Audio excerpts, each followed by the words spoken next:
अस्सलामुअलैकुम दोस्तों, उम्मीद है सब लोग खैर से होंगे। बात करेंगे ओमान एयर की। आज 23 जनवरी 2021 हफ्ते का दिन है। ओमान एयर की जानब से अनाउंसमेंट की गई है कि जितने भी लोग इंटरनेशनल सफ़र करना चाहते हैं या जो सफ़र कर रहे हैं उनके लिए लाजमी है कि एटलीस्ट 4 घंटे पहले आप जो है चेक इन करें।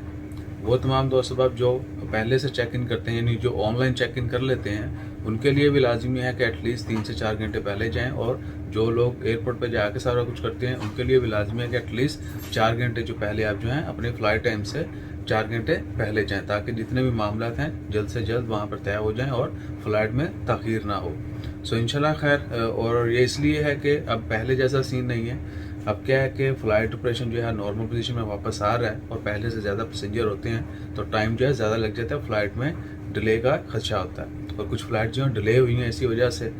तो इसके अलावा ये भी है कि जो लोग कैंसिल जा रहे हैं उनको ज़्यादा टाइम लगता है इमिग्रेशन पे, उनका कैंसलेशन प्रोसेस ये वो इधर उधर। फिर बहुत सारे लोग ऐसे भी हैं जिनके फ़ाइन होते हैं, यानी एक फ़्लाइट में 2-4 भी लोग ऐसे निकल आए जिनको डिले होता है तो पूरी फ़्लाइट को जो है वो इंतज़ार करना पड़ता है। तो कोशिश करें एटलीस्ट 4 घंटे जो दिया गया टाइम है उस वक्त आप पहुँचें और तमाम प्रोसेस कंप्लीट करने के बाद एयरपोर्ट लॉन्जेस में घूमें फिरें, खाएँ पिएँ, वीडियोज़ बनाएँ, टिकटॉक बनाएँ और हमारे साथ भी शेयर करें। जज़ाकल्लाह, अल्लाह हाफ़िज़।